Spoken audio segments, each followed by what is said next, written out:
Welcome, everybody. And we are here today for a learning session for the Berea College Appalachian Fund, this grantee capacity building initiative. We're going to be talking about financial leadership this morning, and I'm going to hold that session. And then in the afternoon, Tim Monroe is going to talk about funding development for your organizations. And so that's what is going to be our focus today. I just want to acknowledge the Berea College Appalachian Fund for sponsoring this work. So they're sponsoring Brushy Fork, providing some funding for us to help lead these sessions and provide some technical assistance to folks. And so we appreciate them for that. So our instructors today, I want to briefly introduce Tim Monroe. He has more than 35 years of experience in nonprofit settings, and he provides consulting to help those organizations that are doing good in the world to fulfill their missions and maximize their effectiveness. And Tim, do you want to say anything else about yourself real quickly? Just want to say good morning. I'm really glad to be part of this session today. I'll be talking about fundraising in the afternoon, which I know is a key and important thing for everybody in this world. I'm not gonna bore you with my resume. I've been doing this kind of work for a really long time, but I've run, I don't know, 3 different development operations and have been especially throughout my career focused a lot on major gifts work, but also just, fundraising in general for schools, higher ed, and nonprofit organizations. And also my other not quite full-time job is I'm the husband of the president of Berea College. So that's another thing that keeps me busy. Yeah. So we are honored to have the first gentleman here with us. So thank you, Tim. And then, of course, I'm Donna Daniels, and I'm the executive director of Brushy Fork Leadership Institute. And I'm here actually, I always feel like when I'm coming into these sessions that I'm a peer learner with you all as much as I am an instructor. And so I have been doing a lot of research in how to provide financial leadership and think about that differently than financial management. And so I'm excited to share with you all some of what I've learned. And then Jamie Gilbert is with us as well. And so Jamie's our program support specialist here at Brushy Fork. Just got her MPA. So yay, Jamie. All right. Congratulations for that. So our objectives today are these 4 things. This morning, we're going to explore concepts on how to move from financial leadership to from financial management to financial leadership in our organizations and what the difference is between those 2 things, and to consider how to apply financial leadership in the role that you play in your organization. And then in the afternoon, we're going to explore how to cultivate individual donors as a fundraising approach, and then practice and apply some of those fundraising techniques. So let's get started then with learning about financial management versus financial leadership. And both of those concepts are up here. Financial management is essentially, what we do every day, collecting that financial data, the production of financial reports, those kinds of solutions to near-term financial issues, the day-to-day that we're doing around finances. But then there's financial leadership, which again is something that I'm a peer learner with you all on right now. I'm thinking about how, what is the business model that we're using that really produces that mission impact that we want to have and that really sustains the financial health for the organization. So seeing these two kind of concepts, what differences do you observe? The main differences that I observe between these 2 things really is that financial management probably is really focused much more inward for your organization, setting up those systems, kind of producing reports from those systems. And financial leadership is a lot more expansive. And so you're focused outward, and, it's going to require some vision-based approaches. Financial management is something that can be handed off pretty easily to other people on your staff, or even to consultants. But financial management really requires that executive level thinking that executive directors or board members might have, and that constant balancing of current needs in the community that you're serving, or whatever area that you're serving, and trying to have impact on the long-term vision around that, those external demands that are driving what you're doing. And so financial leadership is really fundamental to those executive roles, and really can't be delegated as fully. Now, you can involve your staff in it, but what I'm going to talk about right now are 8, because this 4 just on this first slide, but 8 financial leadership principles. And this all comes from a nonprofit quarterly publication, an executive director's guide to financial leadership. But I found each one of these things to be really important in the way I'm thinking about financial leadership myself. And so the first of those financial leadership principles is to activate your annual budget. We're going to dive deeper into these as we go later into the session. The second is income diversification. Now, we've all heard that income diversification is a great thing to do for your organization, but it's not always. There are some organizations that actually do very well with one specific stream of income. And so we're going to talk about how do we make decisions around that. There's prioritizing cash flow when you're in a nonprofit and you're having to think about month to month, are we balancing the books? You know, that, so the prioritizing that cash flow, and then planning for cash reserves. They're not just going to happen. You actually have to plan for them. And then there's this concept, again, we're often hearing as nonprofits, we're constantly trying to find operational funding, you know, that restricted funding can be a hard thing, but, you know, how can we rethink restricted funding in a way that makes it work for us? And then staffing your finance function is the other one. Are we staffing it adequately? Helping your board help you. So how do we communicate financial things to the board? And then managing the right risks with our organizations. So let's talk first about activating your annual budget. And so there are some talking points, some things to consider under that. So the best annual budgets actually align to an annual plan. So if your organization has a strategic plan and then an annual work plan that you're aligning with that strategic plan, then your budget, any budgeting you do should align with that. And so most folks here probably realize that. When you do work with an annual budget, you need to be very clear if there is yet to be identified income, that is, we don't know where this money's coming from, but we need it, definitely, then you've got to really raise that up and have that be clear and explain a plan for raising those funds. And so when you're thinking about your annual budget, one of the things that you want to do is think about that in terms of you are trying to achieve a net financial result. Yes, you're trying to fund programs and trying to do programs, but that financial result by the end of the year is what you're really budgeting around. And a classic mistake that can happen in a nonprofit is to allow staff to spend all year on a budget with no changes, even if net income isn't coming in the way you think it's supposed to be coming in. So you may have expected income that's just not coming in as expected.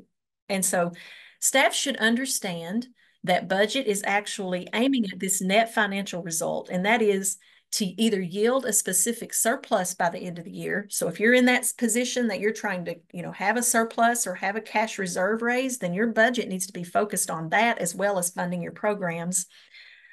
Or if you're, there are situations where you could have you're going to have a deficit and you're trying to plan around how do we manage that deficit. And so part of your achieving a financial result may be saying we've got to manage our budget throughout the year, revisit it often, and figure out how we're managing that specific kind of planned deficit. And you'll note that I said a planned deficit. Financial leadership means that you are able to step back and see the big picture often, and you take the time, set aside the time each month or quarterly or however you need to do that as a leader, and have a plan that you can communicate then to your staff about, we're expecting a deficit in this area, and here's how we're going to address it. So you need to communicate that both to staff and to board members. In any case, if the organization is not running on pace to achieve the financial result that you have in mind by the end of that fiscal year, then you need to be looking at those budgeted expenses and revisiting them, questioning them, and revising them if needed. And so the budget should never be seen as basically as permission to spend an exact amount on something, even though you need to be able to provide that guidance to your staff. But if the money's not coming in as expected, then you're going to have to tweak that overall budget throughout the year. So that, again, keeping that financial result in mind, it could just be that you want to end the year, you know, with everything balanced out so that everything's covered, or you may be trying to get a surplus. And then really we have talked a little bit about that in this first thing of the net financial result, but anticipating the future. So let's talk about anticipating the future. Has anybody in here been in a situation in which you are raising money for the current fiscal year? And I know I've been there. So, you are going, I am, we're constantly trying to fill that gap, So ideally, when we're writing grant proposals, we are, or even making those individual donor asks, we're raising funds for 6 to 12 months down the road. We're not trying to fill the gaps in the current moment. Now, I would love to be in that position. This is why I say I'm a peer learner with you all, because, I think it's a struggle that we all face. So anyway, it means that, you have to have in mind your programming. You have to be looking out to the future, a couple years even, and have in mind the programming that's coming down the pipe that you're going to have that funding in place for. And so there's a real strategy, kind of external looking piece to anticipating the future about where does our budgeting need to be. As directors, and I do this, every month I go through and I look at a budget variance analysis and I try to figure out, and I mean, these are fancy words and I'm not an accountant, but, and luckily I have some support from folks at the college to do this, but, we are solely considering how our revenue and our budget are varying from budget numbers for any one of our organization's programs or services. And it really keeps the focus of our, when we do that kind of budget variance, we're keeping the focus on the current fiscal year and the end of that fiscal year, asking pretty much the question, what's our bottom line going to be at the end of this fiscal year? We can get really focused on that. And which is a little bit like, I mean, yes, that is financial leadership, but there's also a financial management piece of that. So you're doing that financial management, but you're not looking so far out. And so financial leadership really means considering how current financial situations are going to shape the reality beyond the current fiscal year. You are going to be making decisions, and so you need to be able to assess how those decisions are going to impact you 18 months down the road even, or if you're deferring a decision, let's say you're going to have to make a hard budget cut and you're like, well, I'm going to wait 6 months to make that budget cut. Is that going to be a good thing to do, or is that going to make things harder in 6 months? So those deferred decisions or decisions that you do make are going to live on well past the time that you make them or don't make them. And one of the things that I am, and this is why, again, I'm saying I'm a peer learner, is I learned about a rolling financial forecast as a way to approach doing this work of thinking about how what decisions you're making are going to impact you further into the next fiscal year even. So, that rolling financial forecast is one technical way to approach some of that longer picture thinking. And so, I wrote down here what to do with that, because I'm just starting to do this myself. And so, those traditional financial forecasts are for about a 12-month period with a kind of a finite ending point. That we're looking at the end of the fiscal year.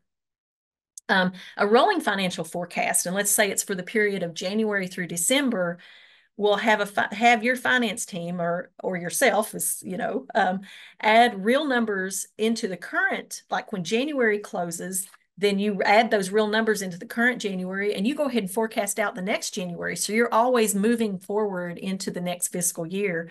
And so I was like, oh, this is not rocket science. This is just saying, where do we think we're going to be a year from now then? And I think that's going to be a really helpful tool for me to be doing. I'm hoping that hearing about this is helpful for you, but it just continues, each month as you accrue the real expenses for that current period. You just then, for the period a year from then, you start thinking about, well, what's going to be happening? What's it going to look like then? And just keep rolling forward. So yeah. So basically you are sliding forward each month as you're doing that work. Again, not rocket science, and then let's talk quickly about committing then to a financial projection. At least quarterly, your management team should evaluate your current and possible revenue and expenses, taking into account the big picture. So, have there been shifts in funding sources or changes in programming, or are we not spending the way we thought we were going to be spending on something? And how is that going to impact our income statement and our entire financial statement going forward?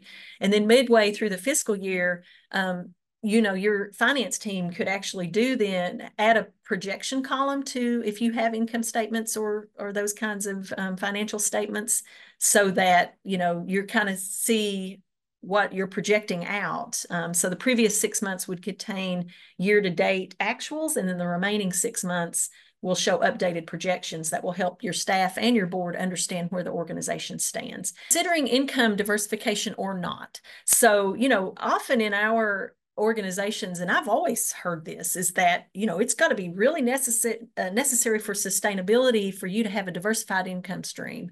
And so we've thought about things at Brushy Fork like, we have social enterprise type fee income that comes in. We have government grants. We have a few individual donations, and we have private grants. And so we've tried to diversify our income stream. And I think, for us, it feels appropriate. But again, we'll talk about why for some organizations it might not be. You have to consider your organization's nonprofit business model, and those can vary. For example, you could be a social service agency that is holding government contracts to do services directly in a community, and those government contracts are providing 98% of your income because you're providing that important service. Those are a steady stream of income as long as those programs remain in place. In that case, you have to ask yourself, does it make sense for us to diversify? Or are we fine with what we're doing? I think, Tim, in your experience, you've had organizations that have been run almost solely on individual donations and very, very successful at that. Is that right? And Yeah, I mean, a lot of my work has been with organizations that were almost entirely funded by individual donations, whether large or small, and grants being a sort of a smaller percentage of that. Income diversification can actually carry risks. And they were saying that research actually shows that more revenue streams do not necessarily result in greater surpluses or organizational scale. Because to attract those new revenue streams, what you're often having to do is develop and sustain new capacities. And so you're having to learn new stuff all the time. And there are costs to that. If you have multiple revenue streams that are really highly diverse, your nonprofit might, in essence, be running a separate program for each one of those revenue streams if you're not able to figure out how to strategically tie them into the core work that you're doing. And so you can run into that aspect of, it's a little bit like chasing money, but also it can look like a good alignment for your organization. But if it's a $10,000 grant and you're having to do, a heavy burden of reporting and managing that, then, that might not be the best. It might be a grant to pass up, which seems counterintuitive. We should take any money we can get, but really understanding, a couple of questions like how reliable is that funding? What is the burden that comes with that funding for reporting and managing that funding? And then even looking at how competitive that grant's going to be to apply for. Do you want to, is it worth my effort to try to apply for it if I feel like it's super competitive and I don't have the connections I need to apply for that? So you have to think about those risks. And so, if you're having to constantly develop a new skill set, or, you do have to change and shift programming sometimes, as long as you're not moving away from your core mission. But if it's causing you to have to, really make significant staff growth and change things that take time that's not funded, then you might think twice about it. And then there was another statistic they had, which I found interesting. In 2019, there was an analysis that Bridgespan Group, which is a consulting firm that works with nonprofits across the nation, they concluded that 90% of high growth nonprofits had a single dominant source of funding. So I thought that was kind of interesting. Now, I don't know if they're talking about, I didn't dive deep into that, but don't know if they're talking about really large organizations, but they recommend that organizations get to scale by focusing really on a certain type of funding. So it could be that it is individual donors, or it could be that it is private foundation funding. Doesn't mean that you are solely focused on that, but if you have that one type of funding that you get really good at, it sounds like what they're saying is that, you could secure multiple funders through that source and be really good at managing that kind of money. And so assessing what your organizational skill set is and how those funding sources fit with you. And then we've got prioritizing cash flow. So I know we probably all have had those reimbursable grants or things, or some of us may have had reimbursable grants where, we're not getting paid for the work till after the work is done. And that managing financial or managing cash flow can be a difficult thing to do sometimes. So, the executive director should insist on projecting and discussing cash flow as a routine monthly or quarterly practice, at least with your staff and your board, your finance staff or your board, about what's our cash flow looking like. And cash flow is not necessarily financial reporting, because those financial reports are historical and they're used to verify what's happened in comparison with budgets and plans, but they're not looking ahead to what's going to happen. If we have a large outlay of cash for a program that's reimbursable, how are we going to manage cash flow during that time? So that providing this kind of financial leadership means developing those cash flow projections. So they, executive directors need to understand how an organization's cash flows. And hopefully, if you've got a good finance staff, they can help you understand that. If you're in a position of doing it yourself, then, it's a learning process sometimes. So then there's the aspect of that. What are you going to do when the cash doesn't flow and your nonprofit is going to have problems? If you don't have a substantial base of operating cash, general operating, to cover those types of expenses, then what can you do? Revolving loans or bridge loans are something that is a potential solution for organizations to manage that. I would say also, Donna, one thing that I think is helpful and not always possible, but a good practice is to project or manage cash flow so that your goal is to have cash that can cover 2 or 3 or 4 or 6 or 12, ideally, months, so that you're not just, if you're going month to month. I know I've been in organizations that have been like that. You're sort of like, making your nut each month if you can. But if you can make the goal is that we have 3 months of cash in the bank all the time.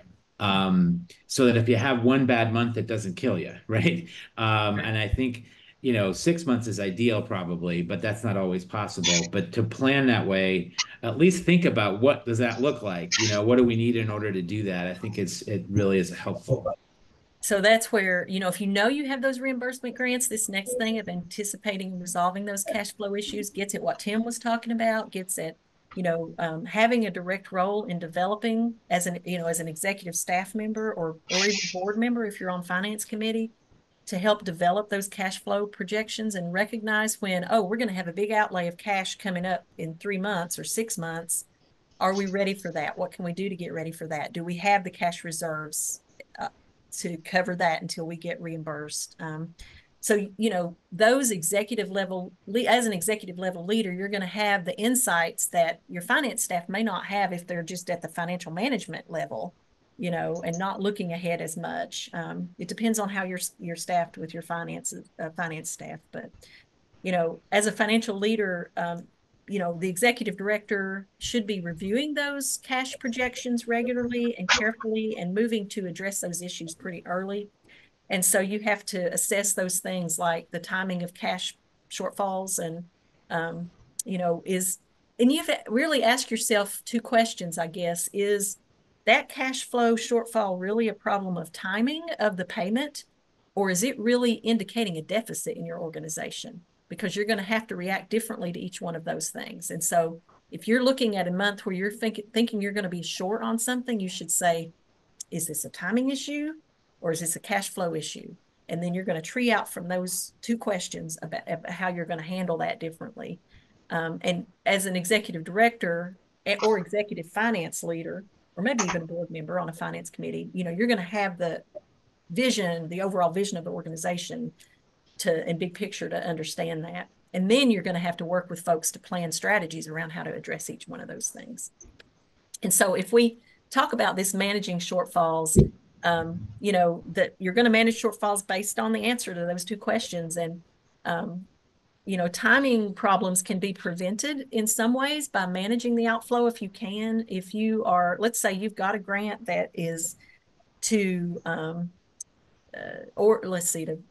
buy some big item. Let's say you've got a van that you're buying for your organization and there's a federal grant that's helping cover the cost of that van. Can you time the purchase of that van to be at a time when cash flow is not so bad going out for other things, So just looking ahead and thinking about how am I timing these bigger purchases for my organization so that I'm not having everything happen in a month where all of those larger reimbursable, particularly, purchases are coming together. So, management, timing the payments and receipts for outlay can be part of that, improving your internal systems, or arranging for that line of credit that Sarah brought up. If the shortfall is due to a deficit rather than just the timing issue, then the issue needs to be resolved by those budget adjustments. Remember how we talked about the budget needs to basically be an organic document that you're working with constantly and saying, we're not getting the income we're thinking for this, so how are we going to fill in the gaps and manage that? And so, either budgets or strategic choices about, if you're a fortunate enough organization to have an endowment, are there ways that you could incorporate some small piece of the endowment in fulfilling a gap for a deficit? But that cannot be a long-term solution. And neither can relying on those lines of credit be a long-term solution, because that's just going to, it's going to snowball for the organization as it goes forward. And so senior management really must provide that kind of financial leadership to assess how, what are the options that we're going to adopt. And then the last one we're going to talk about for now is planning for reserves. And building reserve is critical. It's just what Tim was talking about earlier, having that reserve 6 months or so of funding that can be used during those times, especially if it's just a timing issue with a budget shortfall during a month. That cushion of cash can absorb that an expected delay in receiving funds, or that shortfall in revenue for an event if you're holding an event, or unbudgeted expenses if you're running a campus like folks at Redbird and you've got a sudden unexpected repair. Those unbudgeted expenses that could come in that you're having to deal with. Having that cash, that cash reserve can help with that. So you got, as organizations, figuring out how to achieve a surplus. And, reserves typically build up over time through the generation of unrestricted funds. Because, of course, if you've got a restricted grant, you're not going to be able to use that toward building a cash reserve. And so the secret is to intentionally designate a portion of this excess cash to a reserve fund. And there are some rare occasions where nonprofits receive a grant that to create operating reserve funds. I've never seen that. Has anybody here ever seen that? This is what they said in this Nonprofit Quarterly article. I'm like, I want to find that secret.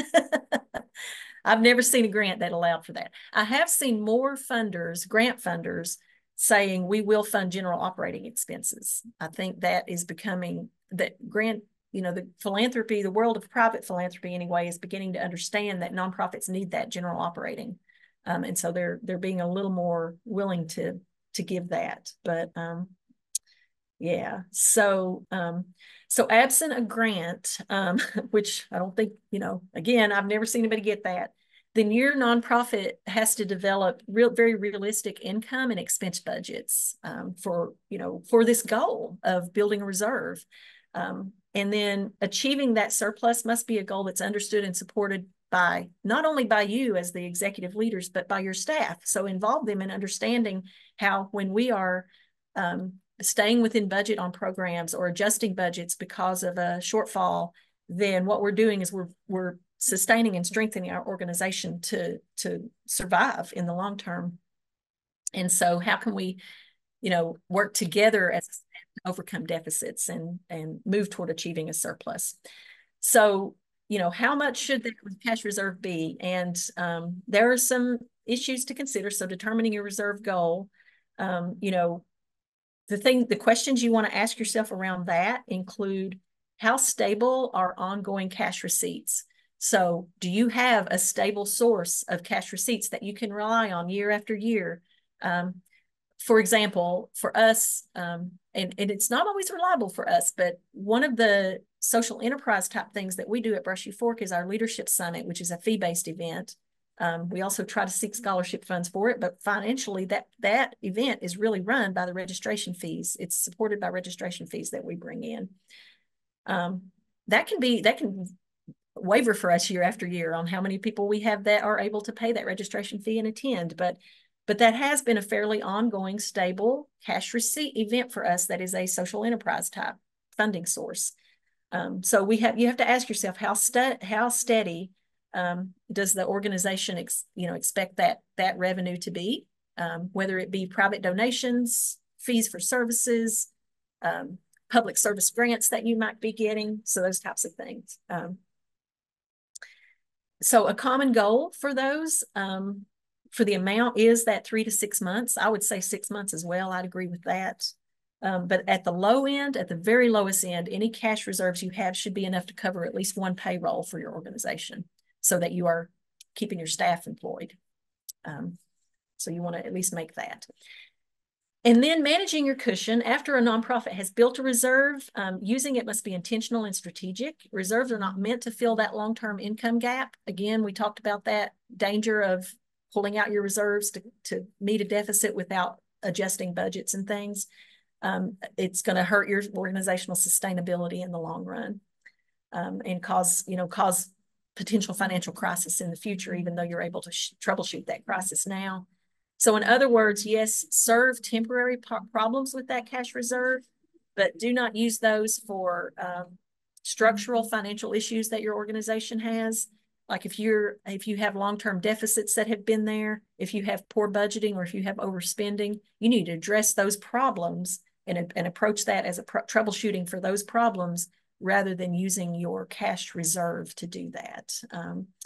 When the organization uses a surplus for a short-term problem and you've resolved that problem, then you should have an immediate plan for how you're going to rebuild and then maintain that cushion for the next time you need it.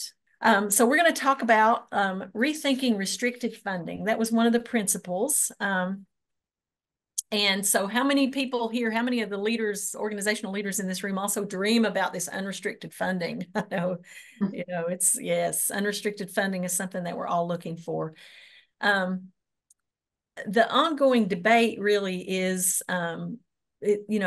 about restricted funds often oversimplifies what that all restricted money is bad and compromises nonprofit sustainability. And so we're going to take a little dive into that, and understand, first of all, what is funding restricted to? That's a first piece, that, grants that you get may be restricted to an individual program, as, individual donor funds could also be restricted in terms of donors' intent. And so, but restrictive funding for a program that is very central to your organization's mission, that you can, and your desired impact, that you can tie that funding to whatever is the robust work of your organization, and meets that impact, then, it can almost be seen as the same thing as general operating support if you are funding the staff who are doing that work, that are providing, the support for the organization. And so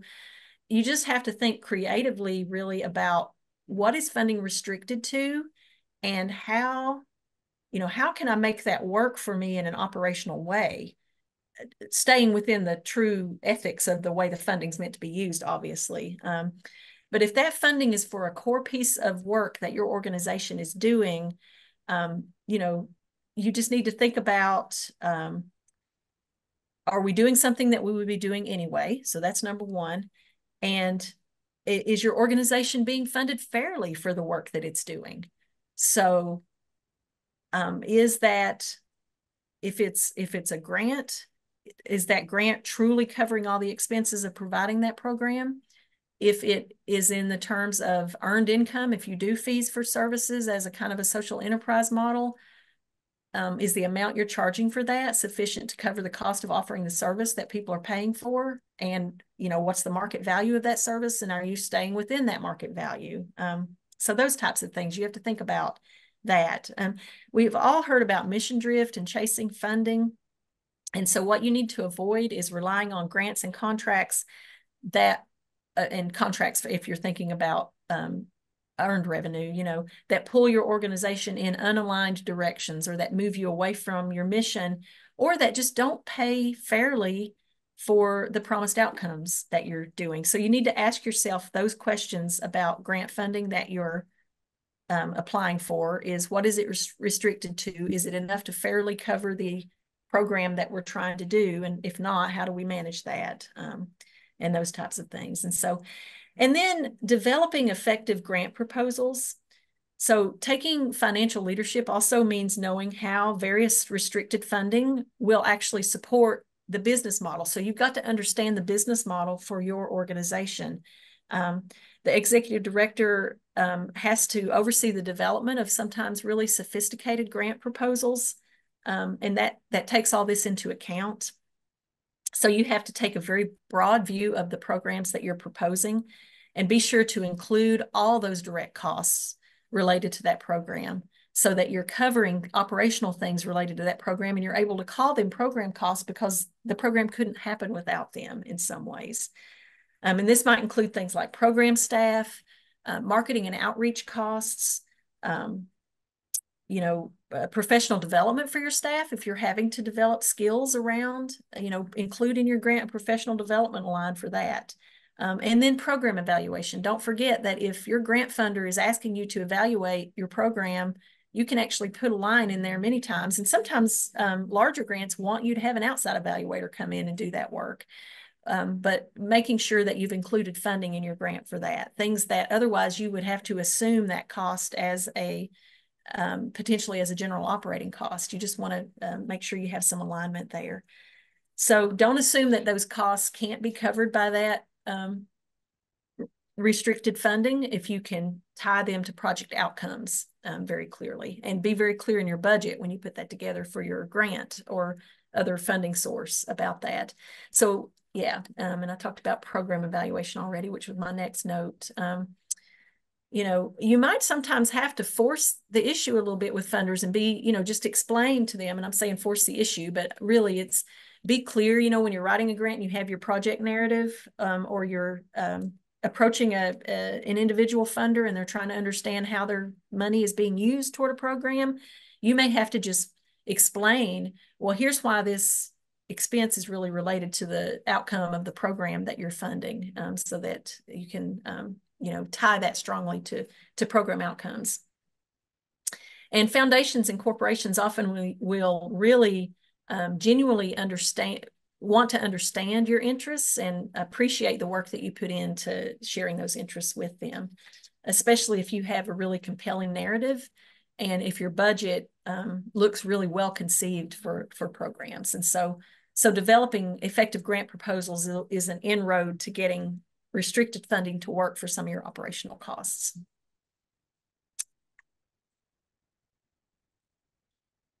Okay, and then there is staffing your finance function. There are three functional aspects of finance to think about: transactional, operational, and strategic.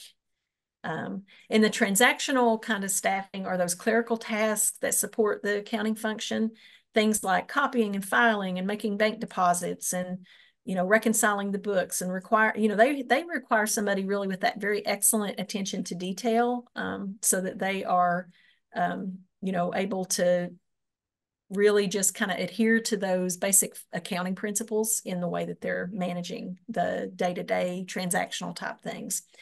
And then there's operational staffing, and the operational really covers a range of accounting functions, things like actually paying the bills and producing those monthly financial statements.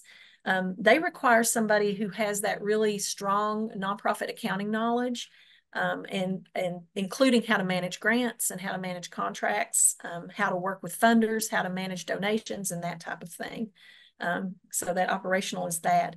And then there's the strategic range, and those are the systems development pieces, being able to understand what systems are going to really work for your organization, what kind of financial analysis you need, and then how to do that financial analysis and do the planning around that, and then how to communicate that out both to your staff and to your board. And then understanding and being able to communicate about the organization's financial position. And so really, I think those, the strategic area really falls within the realm of what we probably would traditionally consider a chief financial officer. Not that small nonprofit organizations often have those, but they require that level of knowledge and skills, really. So there are ways that you can, if you don't have staffing within the organization, you really have to think about all three of those functions and how you can fulfill them and determine what is your optimal staffing approach. And generally, income makes nonprofits more or less complex. And what I mean is by the various sources of income. So where you're getting your income can make things more complex or less complex in terms of your financial staffing. So a $10 million organization that gets all of its funding from individual donors may require a little bit less robust accounting system than an organization that has a $2 million budget that's funded through government contracts and has to really adhere to all those government regulations and principles around that, or restricted foundation grants. Not saying that individual donor-driven organizations are simpler, but it's just that there may be somewhat fewer regulations to worry about than if you're having to go with the Code of Federal Regulations with government. So, but no matter your funding sources, maintaining inadequate systems for tracking dollars can jeopardize your organization, both in its funding, first of all, and also in reputation if you end up having some issues with funding that can get, then stain your organization for future funding. So if you have funding sources that are truly non-negotiable, then you're going to need to have somebody in the organization with senior level skills that, is very experienced in managing. And when I'm saying non-negotiable, I mean, they've got to adhere to very strict regulations. You've got to have somebody on staff that's able to do that. So what is your optimal staffing approach is basically what you have to ask yourself based on the types of funding that you have. And then if you're in an organization that doesn't really have the capacity to hire on full-time staff, you can look at investing in contract consultants. If that can sometimes take fewer resources if you're not having to, you're able to contract that out, not having to think about fringe benefits or those types of things. You can think about the level. If you think about those aspects again, transactional, operational, strategic, are there pieces that you can hold in-house and then pieces that could be with a consultant who works closely with let's say you've got a transactional person in-house that's managing that day-to-day stuff, but they are working with a consultant CPA or some financial person to manage the operational and some of the strategic work. So smaller mid-sized nonprofits might invest in that, an excellent full-time staff accountant who can manage some aspects of this, but then work in collaboration with a consultant. And then if you have an executive level contract with CFO level consultant who spends, 15, 20 hours a month working on the overall big picture kind of strategic stuff along with the executive director, that can be a way to approach doing some of that really kind of strategic financial leadership work too. As executive directors, we may not always have that kind of, we may have it on staff, but we may not always have on staff that kind of strategic finance partner to have conversations with. And so, consider using those consultants for that. And then what about using board members? That's the third area that I would talk about here beyond contract consultants. Board members, including the treasurer, actually do have a role that is distinct from the staff finance team. The executive director really kind of needs an uncomplicated relationship with the finance team so that, that person can direct them in developing the analysis and reporting that she needs or he needs as an organization's leader. And the treasurer of the board, as a member of the board, really serves as the reporting liaison to the board for the organization about finances and should not necessarily be engaged in the daily function of the organization's finances, beyond raising questions that come maybe from the board's finance committee and then assisting with presenting those financial reports. And so the advice that I'm seeing is that your board treasurer should not be really in the day-to-day work of your finance team in terms of the day-to-day operations for finances. But otherwise it puts them in a probably a somewhat compromised position as board treasurer. Helping your board help you. And this gets back again to the notion that your board treasurer should not be really in the hand, day-to-day hand-driven details of the nonprofit financial operations. But boards really have a governing role and not an operations role. So we just have to keep that distinction clear. To govern well, those boards really need information that are based on that executive director's financial leadership. And so, what does that financial leadership look like? Let's talk about that. Designing financial reports thoughtfully is one of the things that the executive director, along with any finance staff, probably needs to think about. So the board is responsible for both short-term and long-term planning for the organization. And those board members are there to help ensure that systems are in place for effectively using resources and guarding against misuse of resources. But they're not going to be, again, in those day-to-day operations.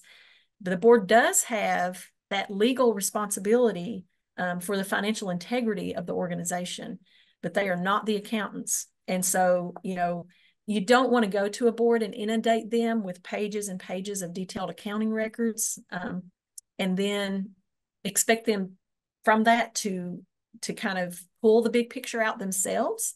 As the executive director, and you all, most of you probably do this already and know this, but you need to be providing analysis and interpretation for the board about where the organization is financially, so that, they're seeing more than those individual numbers, but they're getting some assessment of what those numbers mean. And there's not really a one-size-fits-all financial report, but, you need to design your reports to communicate information that is specific to your organization's size, to the complexity of the programming that you're doing and the structure that you have, and then do it in a format that matches the knowledge level and role of board members, because not all board members are financially aware. And even getting training for your board to trying to find some way for them to be trained on how to read financial reports can be helpful too, because some folks get on boards and have never had to look at a financial report. So figuring out how to design those reports thoughtfully, and then,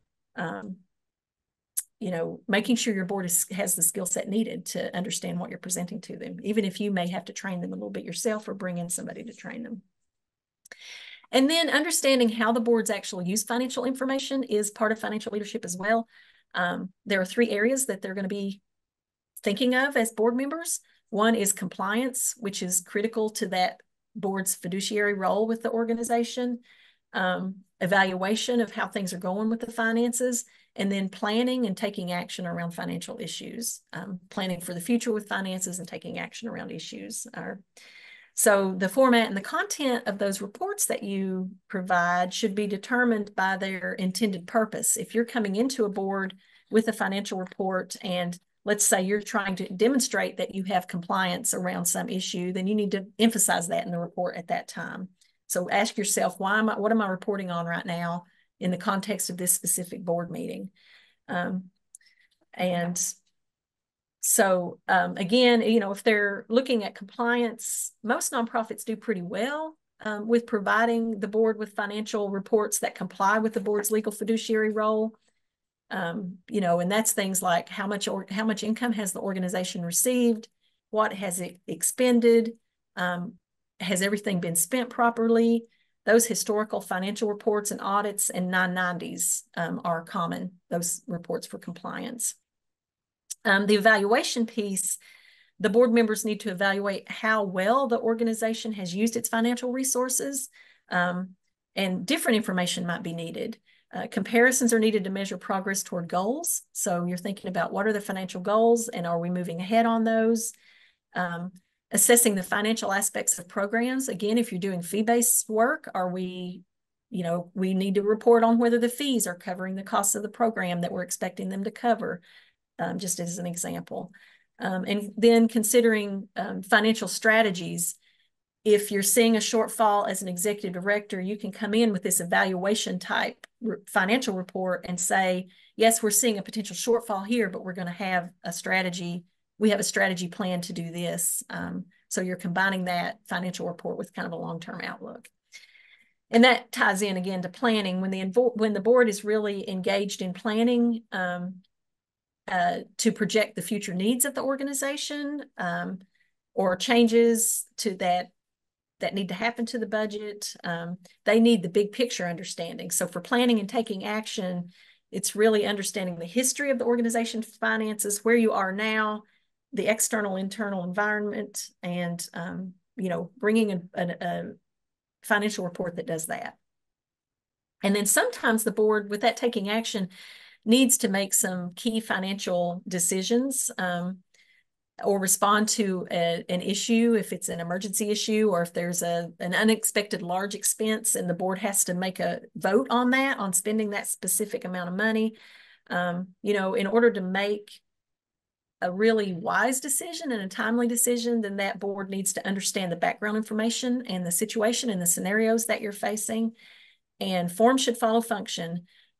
Before developing financial reports for the board, you need to ask what types of actions or decisions that your board is going to have to make.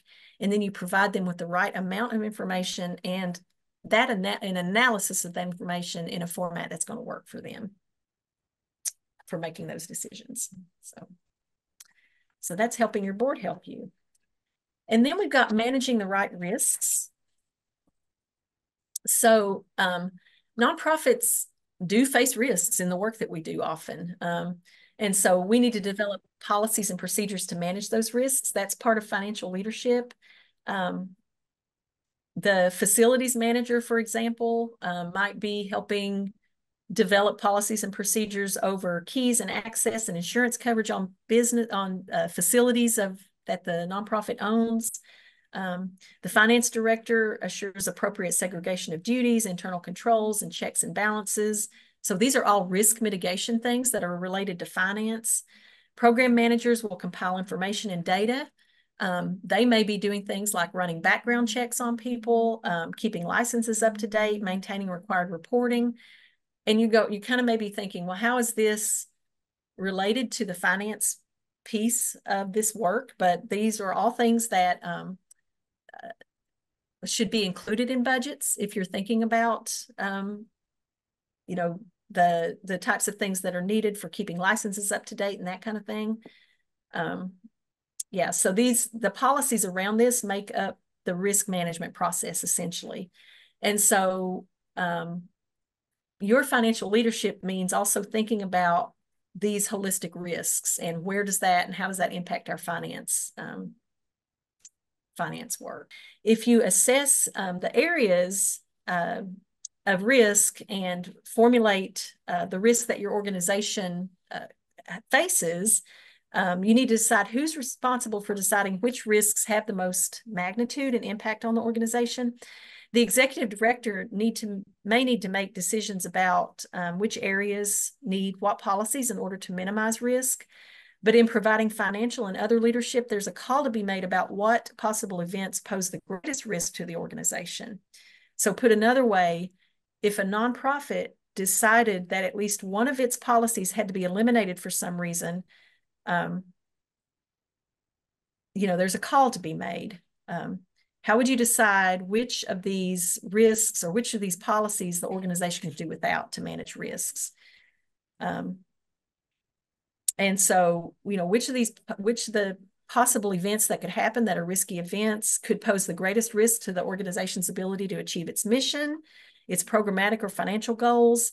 If there's theft of a laptop computer or loss of confidential client data on that computer or damage to the organization's reputation if client data were made public, what are the kinds of things you need to be considering that are going to impact reputation, because ultimately reputation is going to impact your finances if you are having to, if your funders get word that your organization is a risky organization to invest in. So being able to manage that risk has a lot to do with reputation.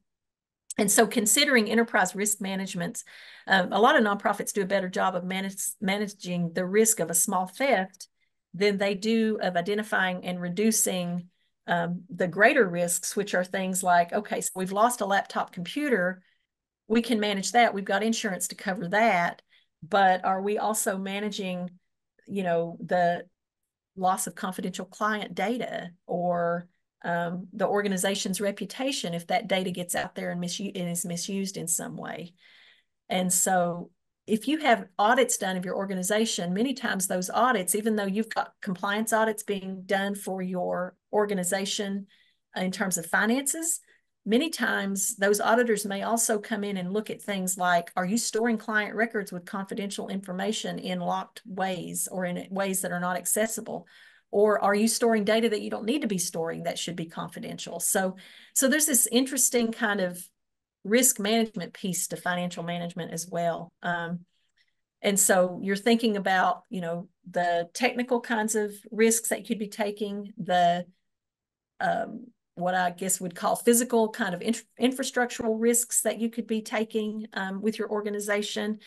And so your organization might need to complete a formal kind of extensive internal assessment with your staff team about where are our risk areas to be thinking about that could impact us as an organization and ultimately impact our funding streams. You might do that with bringing in, just doing an internal evaluation, bringing in an outside consultant to help you think through that. So really just thinking about those risks and then all those parts as a whole. And in the case of the stolen laptop, for example, are you putting too much emphasis on just limiting access to the office on weekends? And could that have caused a staff member to take home confidential information?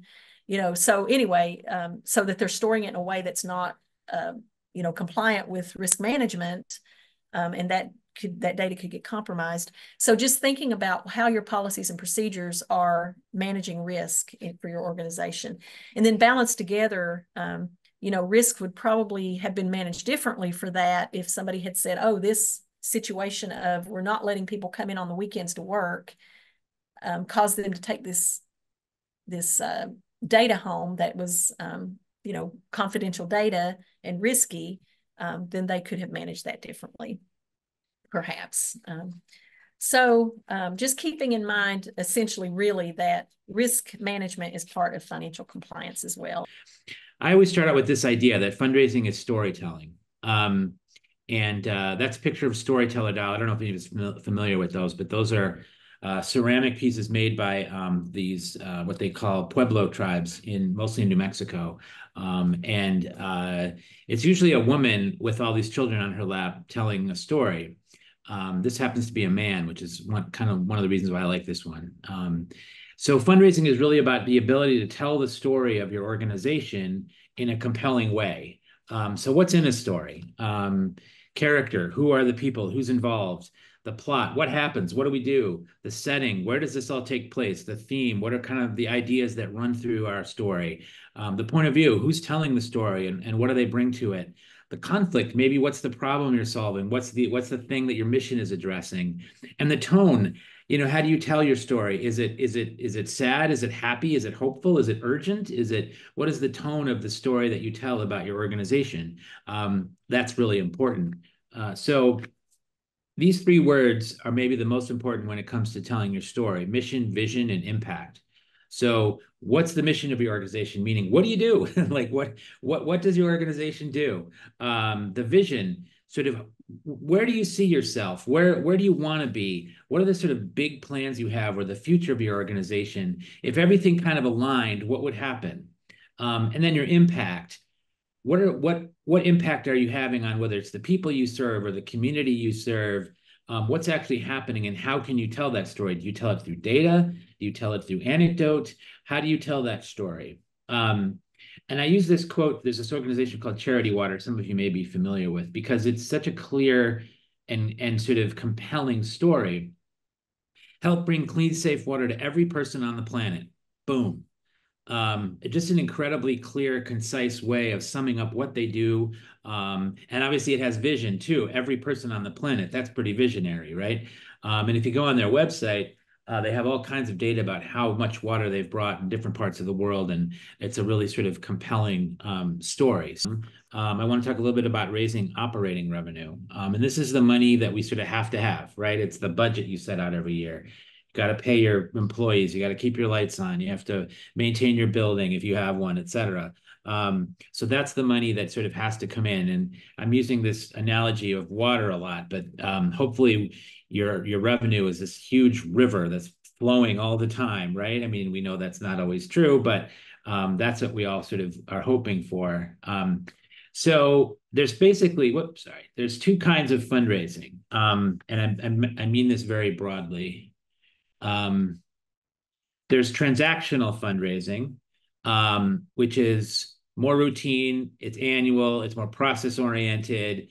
There's relatively little personal interaction. You're focused more on the act of giving than on your mission or your cause. And it's harder to keep donors because it's kind of hit or miss, right? They come and go. But it's often your bread and butter. It's often, the sort of annual gifts that come in, the smaller gifts that come in consistently. And then there's what I call relational fundraising. And this is more personal. It's more donor centric. It's more about the donor. It's focused on building personal relationships. The donor knows the organization well, and the organization knows the donor well. You develop long-term partners, not just one-time gifts. This tends to attract larger gifts, larger investments.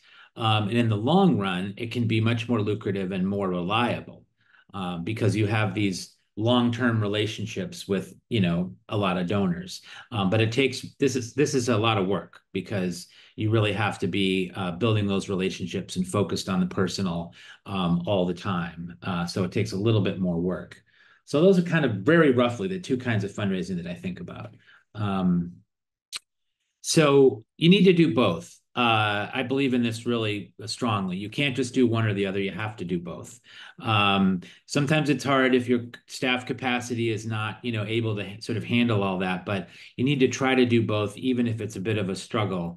So you need to have those sort of smaller annual gifts and having things coming in on a regular basis, but you also need to be working those longer term relationships that can really yield, bigger gifts as you move forward. So you have to do both of these things. So operating revenue, there's small streams and then the big rivers eventually rise. So can anybody talk about like sort of your revenue, I guess your revenue project, your revenue system? What are the different streams of revenue that come into your organization? And these kinds of annual gifts, like these online gifts, for instance, they tend to be more transactional. Ideally, this is sort of, in my opinion, if you're a nonprofit, especially a small nonprofit, ideally these kind of annual gifts will cover all of your operating costs.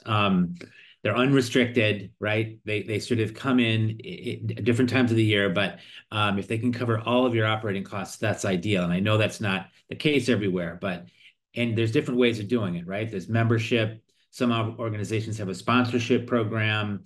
And sometimes those have benefits if you give, if you sponsor, there's some benefits for the donor. Monthly giving is great. I do a lot of work. I've done a lot of work in public radio and I do some work for WEKU in Richmond, and their monthly giving is really sort of the backbone, I think, of their revenue, of a lot of their revenue, or a subscription service.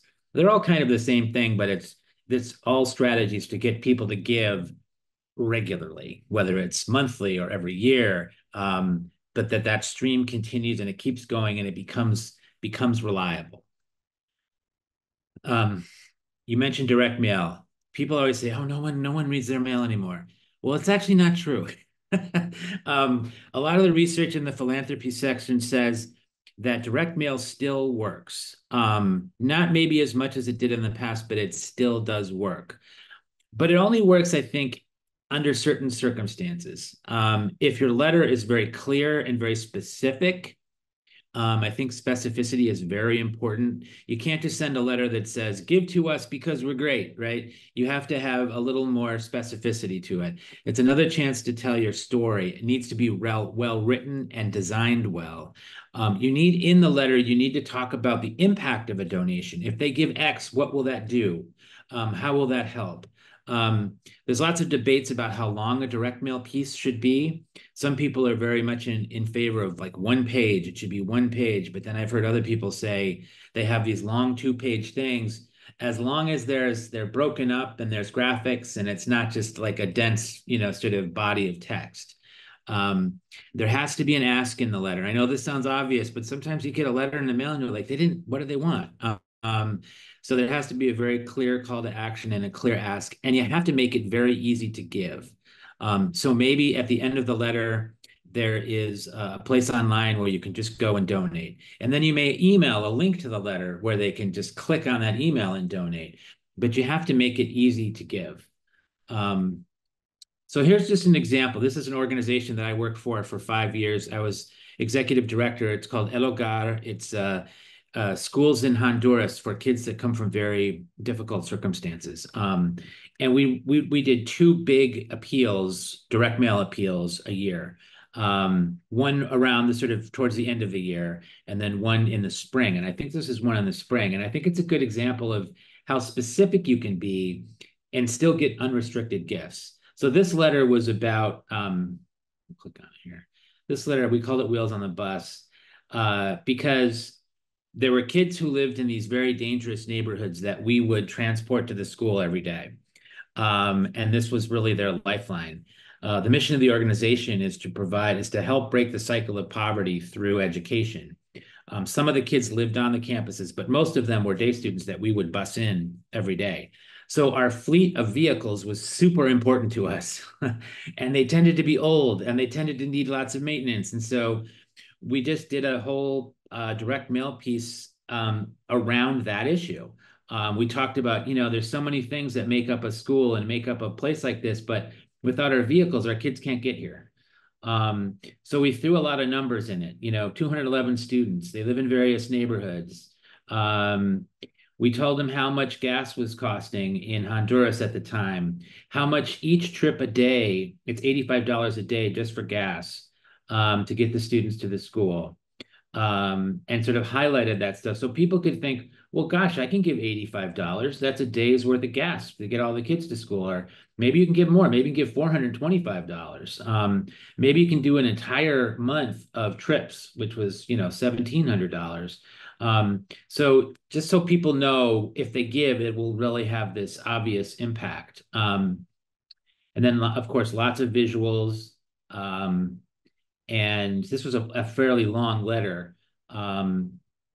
And at the bottom, you just click right there and you can give. So this was both mailed in the mail, snail mail, but then also followed up on email, so people could give easily. And I think it's just a good sample. And, these do work. I mean, not always. Sometimes you miss and it doesn't always work perfectly, but people still answer their direct mail, believe it or not. So another way to raise operating revenue is through events. Lots of people have strong feelings about events. But for some people, they really work. I know some organizations that make a huge portion of their annual operating revenue through like a big gala, right? Where they invite a lot of people and they charge a lot of money. And that may not work for your organizations. And sometimes I think events are almost too much work for the return. If you have a great volunteer who loves to organize events, fantastic. But I'm not that person. I've never been that person. So it's when I was ever interviewing for fundraising jobs, it's always one of the first things I would say. I would say, if you want somebody who's going to organize a really cool, fancy event, if that's what you want, then don't hire me, because I'm not that person. But they can work. I think the best thing about them is it brings new donors. It can bring new people into your fold. And there's multiple ways to raise revenue, whether you do an auction or people buy a table or just through tickets. And what I want to say though, is I think that in my experience, one thing that really works well is not necessarily a huge fancy event, but small events. Like if you just invited, say, maybe you have a board member who could have a dinner party at their home or invite people out to a restaurant, people that aren't necessarily already given to your organization, but might have some interest. And just because it's their friend who invited them, they come. And if you get 6 people, 10 people, and you have a really nice evening and they get to know the main fundraiser or the executive director, I feel that's a really effective way. I guess maybe it's not an event necessarily, but it kind of is. And I think that's a really great way to sort of get to know people and for people to get to know you. And then you start building that that maybe that sort of database of people who might be able to give more money. But events is a great way to do things if it works for you. So I'm not really a grants person. It's not something that I know somebody asked about that in the chat, like how do you manage grants? But what I do know, and most of you probably know more about this than I do, to be honest. But it can be tough to get grants for operating revenue, I think. Grantors tend to want to give to a specific project, right? They want to give to a program maybe that's new, uh, or maybe they're encouraging you to collaborate with another organization or something like that. So it's hard to get for operating revenue. And you need someone to spend a lot of time. I know there's so many different granting organizations out there. If you could have somebody to research and keep track of deadlines and at least get them started. I know in one job I had, we sort of outsourced our grant work. And so I had somebody who was researching what grantors give to organizations like ours, and where are we most likely to have success, and what are the deadlines, and what does it take? And then often it can be hard to manage the grant. And I would just say this sort of came up before, but you don't want the tail to wag the dog, right? So you don't want to take in money where they're saying, well, we really want to give to this and we want you to do that. And you're like, well, we don't really do that. It's not really part of our mission. So you want to be careful about that because you can run into all kinds of issues. And it's often hard some of them require some fairly, sophisticated reporting on the impact of their grant. And that, so if you don't have the staff to do it, it can be difficult. But I know a lot of the organizations that I've learned so far in this part of the country rely on some of those grants. So, but I just think they're hard to get for operating revenue. All right, so I want to talk about major gifts for a little while. What do I mean by major gifts? A major gift is different for every organization. I've worked for organizations where a major gift was $100,000 or more, and I've worked for organizations where a major gift was $1,000. So it's all relative, but it's important. So I mentioned before, these are highly relational gifts. You need to get to know these people. You need to know them well. I like to think about it as you enter a consulting relationship with a donor. In other words, you bring them inside your organization, but also it's great if you're sort of inside their philanthropy. Who else do they give to? What are their priorities? What are the kinds of things that are really important to them? If you know that, it can really make a huge difference as you have conversations with these people. Gifts like this tend to have a longer time horizon. The largest gift I ever secured took more than a year from sort of start to finish for the ask actually to be made and the gift to actually be given. Because these are big investments that people are making, and you want to make sure that they feel good about it and that the organization is going to use that money well. Major gifts can leverage other giving because people say, oh man, people are giving these really nice gifts. Maybe this is an organization I want to be part of too.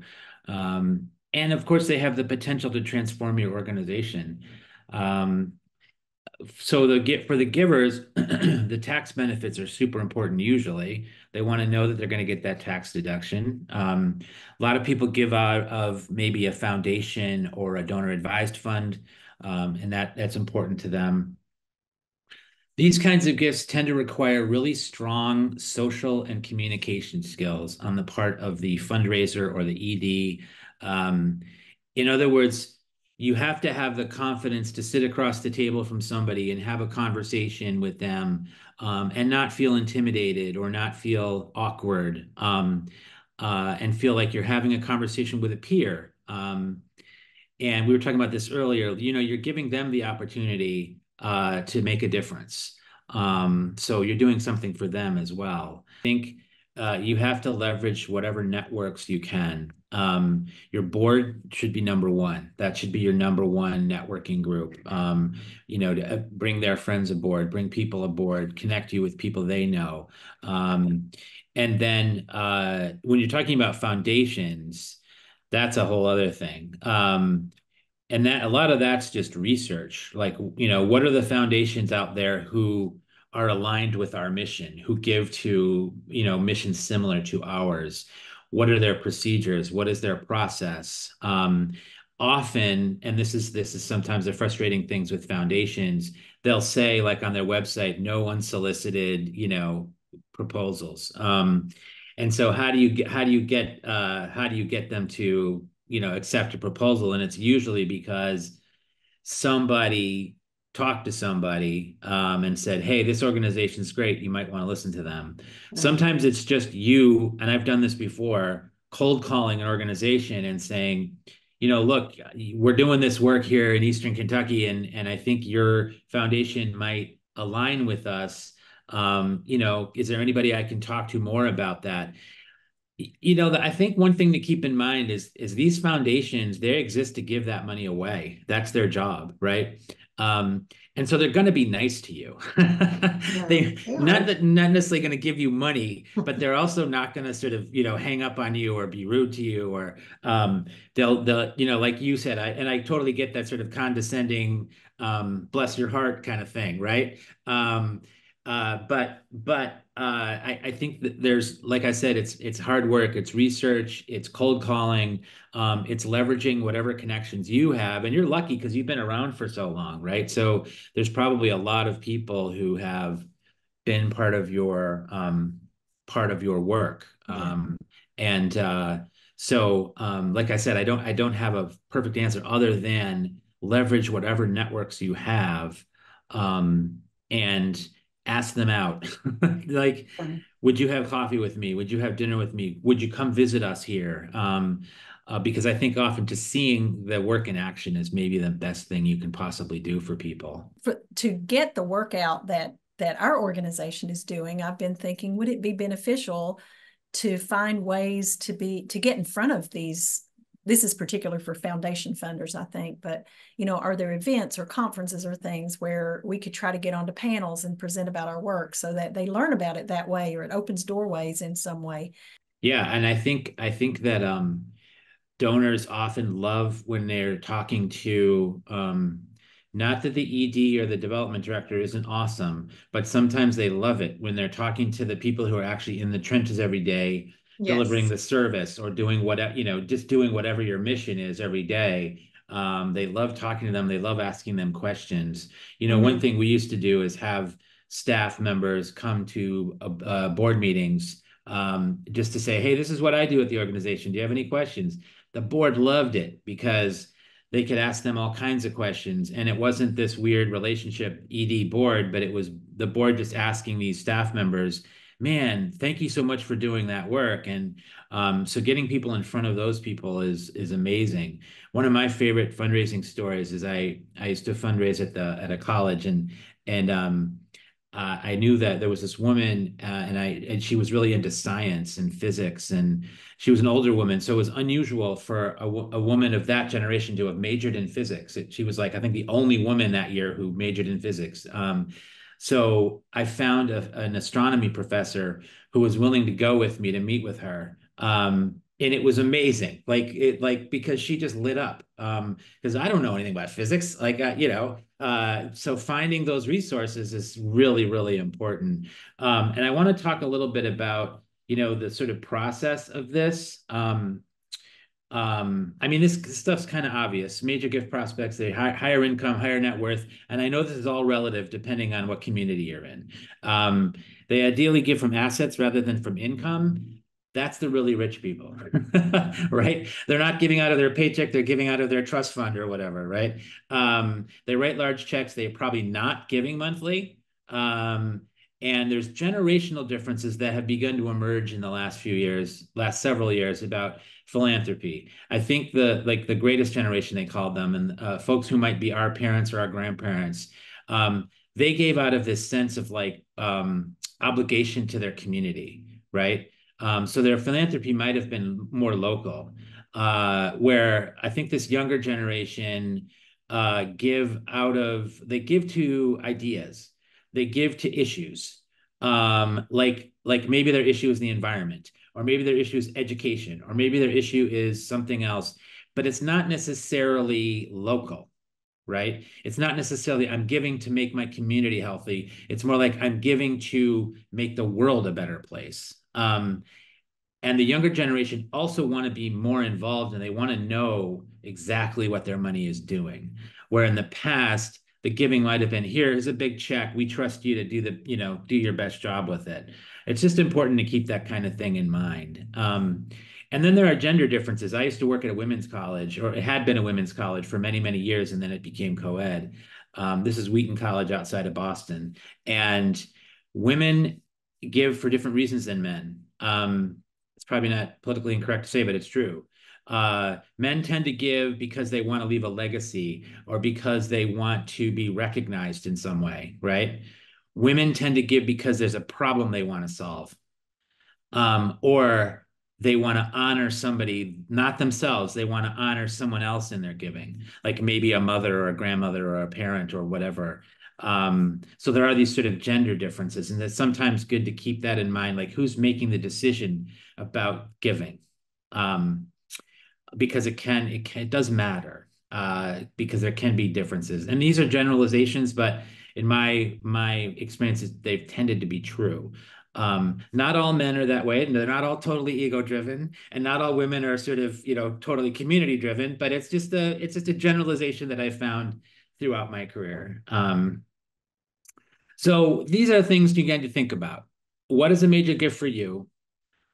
Who are your major gift prospects right now?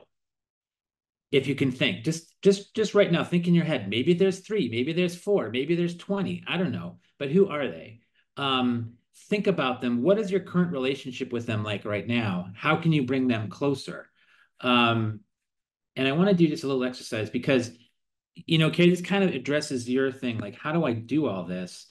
One way is to sort of be very process oriented and think of these people that they're all in this cycle, right? It's a big circle and it continues around on itself, right? You identify who they are, you cultivate them, which means you find ways to engage with them, you find ways for them to interact with your organization, you find what they're interested in and where the interests of your organization and they align. You eventually wind up at a place where you actually ask them for money, right? And then once they give you the money, they're in this new thing called stewardship, which is thanking them, making sure they know how their money's being spent, thanking them again. You can never thank anybody enough. That's maybe the most important thing is thank them, thank them, thank them. And then after stewardship, they go back into the cycle again, and you start cultivating them again until it's time to ask them again, which may not be for a couple years, but they're in this process, and at least you're aware of sort of where they are in the process. And you can track that. Razor's Edge actually will help you do that. So I want to talk a little about the actual asking of people, the actual sort of exercise of asking. And I just threw a couple of quotes up here because what I think is most important that you realize, I think for major givers, asking is a conversation, not a presentation most of the time. Doesn't mean you don't have images or you don't have some data ready about your organization, but it means you're having a conversation with these people. And the great gift of conversation lies less in displaying it ourselves and in drawing it out of others. He who loves your company, pleased with himself, he who leaves your company, pleased with himself and his own cleverness, is perfectly well pleased with you. The heart of dialogue is simple. The profoundness is to listen. And the last one, conversation isn't about proving a point. True conversation is about going on a journey with the people you are speaking with. There's a famous adage that the conversations people like the most are the ones in which they spoke the most, because they felt like, so you could have a conversation with somebody and they walk away and they say, man, that was a great conversation. I really liked that person. And you might not have said anything. Because they loved hearing themselves talk, and you drew them out and you started asking them questions about themselves and who they are and what they're interested in. People love that. They love to talk about themselves. They love to be able to share their passion with you. And so it's really important to, and I know this is obvious, but listen more than you talk in these conversations. So a couple things to think about if you're soliciting somebody for a gift. What's your job? One, know them well. Know your donor. Not in a creepy way, not not in a weird way that you sort of know all kinds of little details about them, but just enough so that you kind of have a relationship with them. Don't ambush your donor, meaning don't don't ask them to sort of meet with you without sort of making it pretty clear that you're going to ask them for money. Now, you may have met with them, five other times previously, just to sort of be in the cultivation process. But when it comes down to actually asking for the gift, you don't want to sort of, launch it on them out of the blue. And then once you ask, and this is important, ask for the gift, be clear, say the number, and then be quiet. Um, don't answer for them. Get an answer from them. The answer may be yes, the answer may be no, or the answer may be, and probably maybe even most likely, well, let me think about it. Um, but don't answer for them, because a lot of people, and especially people in this business who are communicators and they're people pleasers, and if they feel like there's a moment of awkwardness, they want to fill it with something. So if I ask you for a gift and I say, "Hey Donna, would you consider giving me $10,000?" Right? Um, and then I look at you and I feel like maybe there's a little awkwardness, or maybe you're embarrassed, or maybe something. And I say, "Well, it's okay if you can't give that much. Whatever you can give would be great." You don't want to do that because you're giving Donna an out to say, well, I'll give five instead of 10. You kind of want to let them fill that gap and not fill it for them. So I always like this idea: embrace the silence. Like, it's okay for it to kind of sit there for a minute. Um, and I know it can be hard sometimes to ask, especially when it's a larger amount. Um, so one just anecdote. I for a couple of years I was the director of development at Rhode Island School of Design in Providence, Rhode Island, and it's a pretty well-known private institution. And I had a donor. This is the one I said took a whole year-long process to get her to the point of asking her. We were asking her for $10 million. And I was with the president because it's such a big ask, and the president, I said, we worked on this, we practiced it. I told the president, "You're the one who has to ask. It can't be me. I'm just the staff member. You're the president. You have to ask." So we get to the meeting. It's a nice meeting, very friendly. The donor knows she's going to be asked. She's been set up. She knows. But the president just kept talking, and she just couldn't get the number out of her mouth. So eventually I had to step in and say, "Well, the president would like you to consider," and I'm speaking on behalf of her, because we were going to get out of that meeting and she was never going to ask for the gift. And so I did. I made the ask, and it worked out fine. She didn't give 10, but she gave 5, which was fantastic. But I know some people have a hard time with that. But the worst thing that can happen is they say no. And you say, "Well, it was really nice meeting with you. I hope we can meet again sometime," and you move on. But I don't think I've ever, in the many years I've fundraised, I've only had one time when somebody felt like maybe insulted or something. But even in that case, I think the guy was being disingenuous. So the worst thing can happen is they say no. And that's okay. So I was just thinking of a typical sort of scenario, right? When you ask for a major gift. Donor might be 70 years old. They might be a retired business owner. They might have 3 children, 5 grandchildren. Maybe they love to travel. They've been making annual gifts to organization for 10 years. So the question I have, and I was going to do a role play here, but I don't think we necessarily need to do that, is how would you start a conversation? So let's say you know this person pretty well. You met with them a few times. You're meeting at a coffee shop or at a restaurant, or maybe even at their home. And you sit down with them across the table. How does that conversation, what do you think? Like, and maybe some of you have done this before. How does that conversation begin? It's like any other conversation. Like if you're at a cocktail party and you run into somebody and you got a drink in your hand, and you're like, "Hey, how's Johnny, your 5-year-old?" Or "I heard you went to Italy," or whatever. How was that? Like, just like any normal conversation, so that it feels like, you're just two people talking, and it's not, sort of a big deal. And it kind of like levels the playing ground, right? And maybe they know something about you and they'll ask you about, how you doing? How's your summer been? Um, and I think that's what people miss sometimes. They think it's this really big, heavy thing, and you have to go in like almost like ready for battle, but I just think it's like, hey, I'm just hanging out with this person. I know them a little bit. I know enough to ask them a question about their life or their family or whatever, just like you would with anybody. So yeah, and I think eventually you'll get to the money part. I mean, I joke with people because often when people hear you've done fundraising for a living, they'd say, "Oh, I could never do that. I could never ask somebody for money." And I'm like, you know how much, what portion of this is actually asking for money? It's a tiny little portion. It's like, you know, 2 minutes of maybe an hour long lunch with somebody, and 2 minutes of it would you like, would you consider making a gift? So anyway, I just like to like, lower the temperature on all this so it doesn't feel so fraught. Um, okay, so I think this is the thing I really want to focus on because I think it's really important is that you can have a process here for all these people. So if you think of those major givers or major prospects that you were thinking about before, you should have a strategy for each one of them, and you should track it. Some people call this moves management, which sometimes to me sounds a little manipulative, but it's essentially the way, how are you moving this person to be ready for an ask? And so you could create a strategy for it, and it includes consistent touches.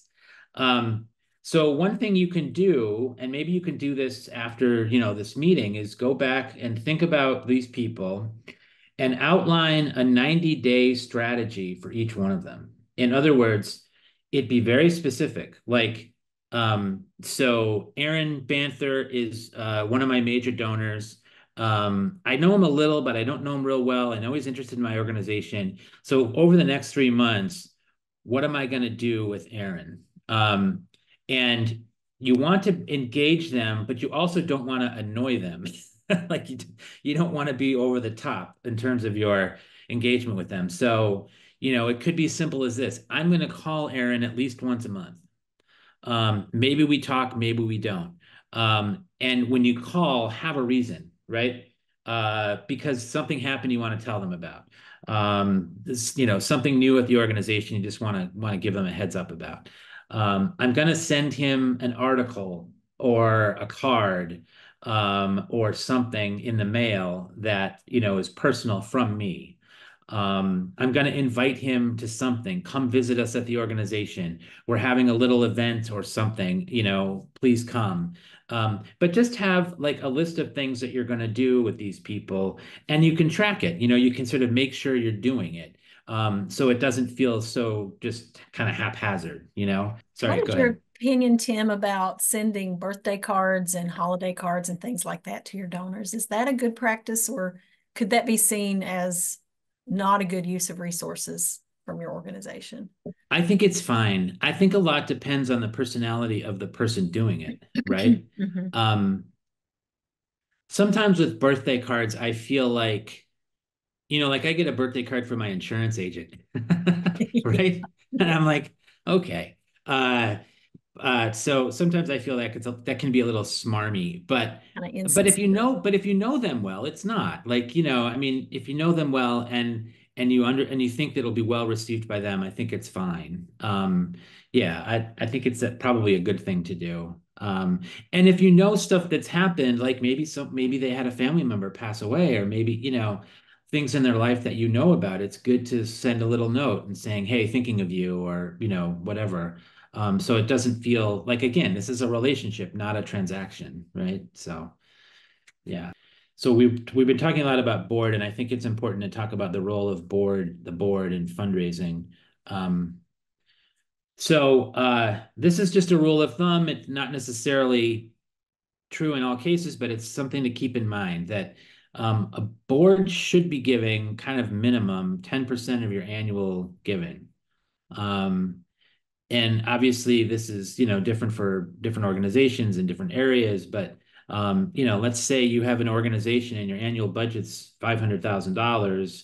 50,000 ought to be coming from the board or somewhere close to that.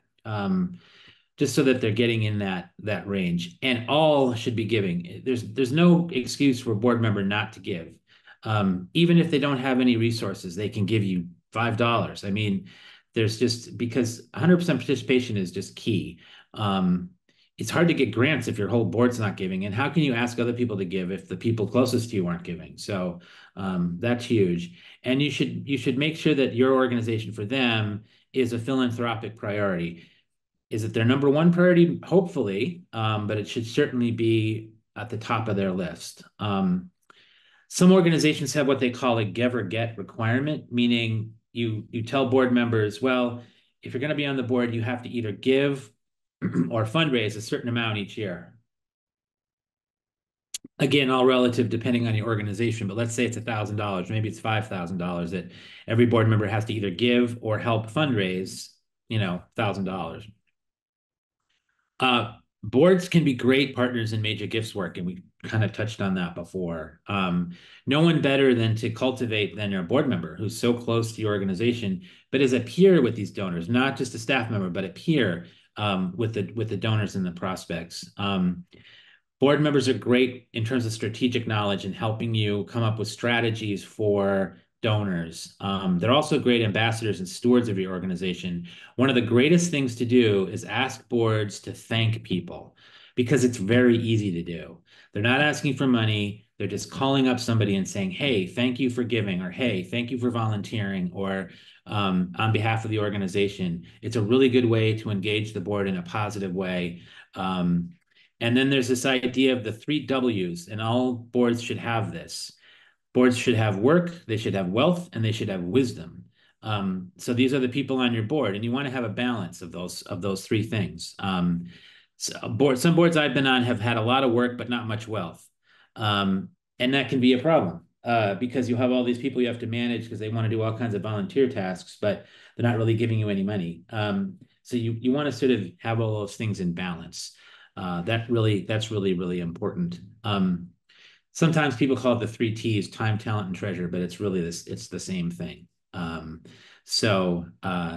Board is really important in fundraising, but I know as we sort of were talking earlier, sometimes they can be reluctant to fundraise or say, oh, I don't do that. I can't do that. But you got to find ways to make it easy for them.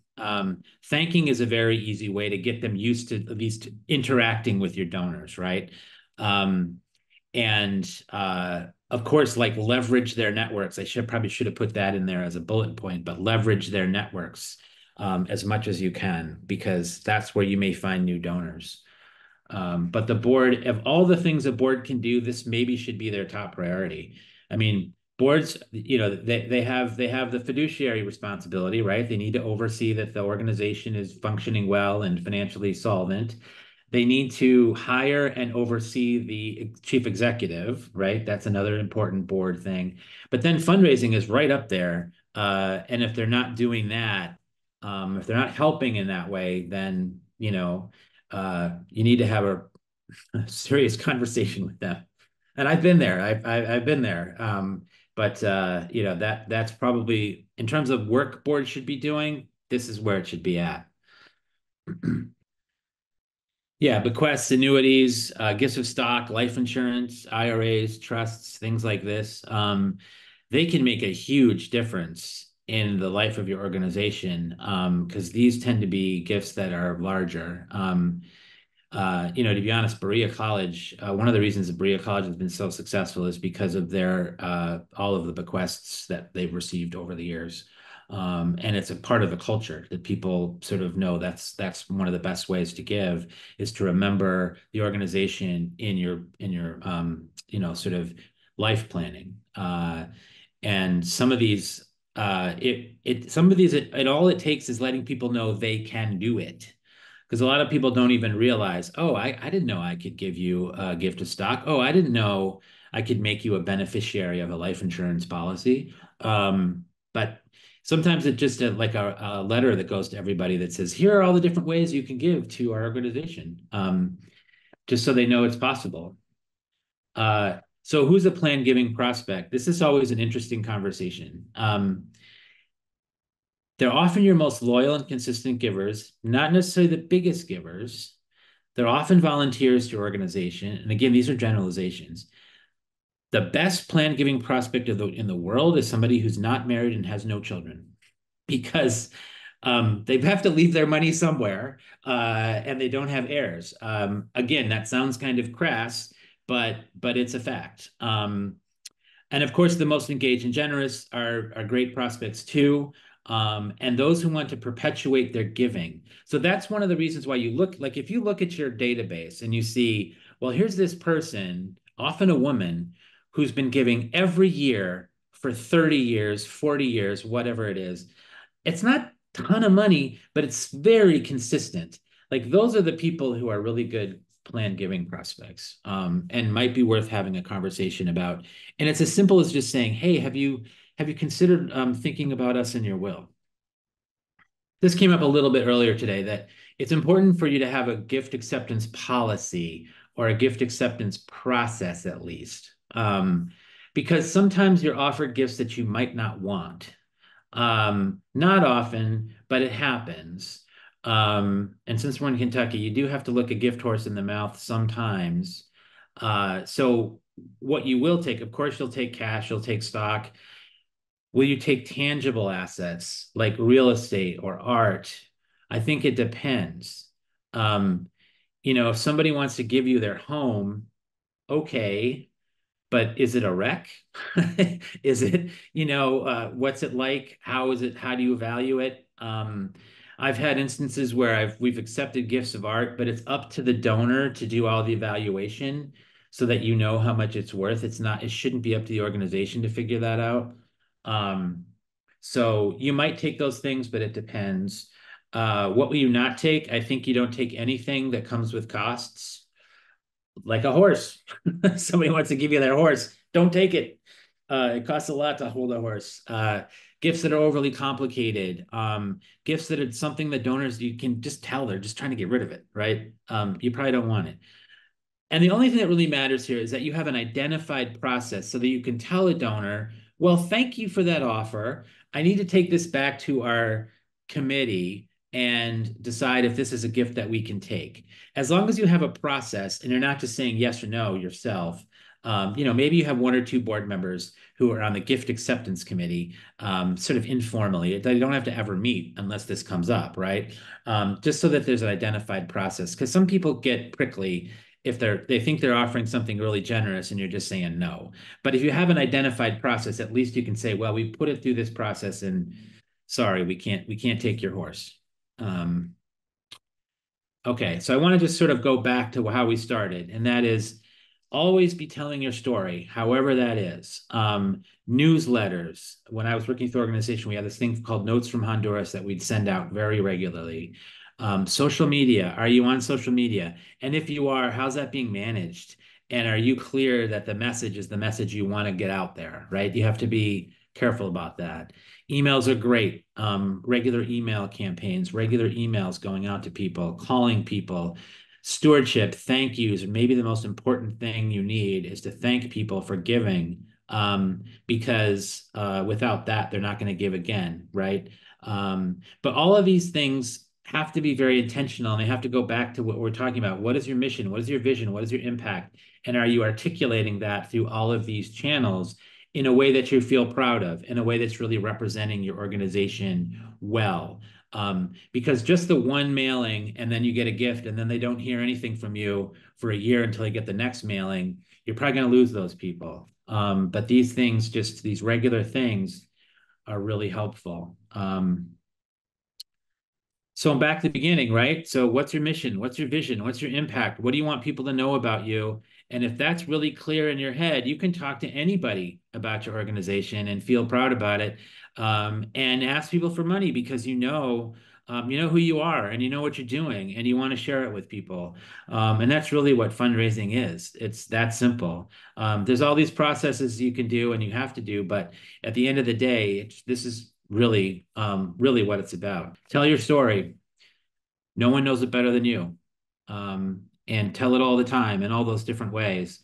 And I think you'll find that you'll start meeting more and more people who want to support your organization. Okay. So that's who I am. This is my business. I'm available for if anyone needs help in terms of fundraising or board development or strategic planning, or I especially love just talking to EDs and helping them think about their job and how they're balancing all the demands and struggles of running an organization. Uh, that's probably the thing I like doing most, but I can help in lots of different ways. And at this point, I'm not, in terms of what I charge, I don't, it's whatever you can afford, basically. So I try to be good that way. But anyway, I really enjoyed this. We'd love to have feedback on this. Brushy Fork will be doing this, of course, this year, and we are set to do the same kind of technical assistance and organizational development next year as well. So we'll be doing some additional follow-up with you later on in the year about things that you'll want to have some workshops on next year as well. If you think of something, feel free to email Brushy Fork at brushyfork@berea.edu if you have a topic that you're like, we would love to have a training on this. Or if you've got a question coming out of this training, then we can try to get an answer for you. And we appreciate your time. I don't think I'm forgetting any announcements. I try to write these down because otherwise I will forget them. Yeah. Well, any last words from Tim or Jamie, who's been kind of in the background? But Just thank you, everybody. There's a lot of time to invest, so I really appreciate it.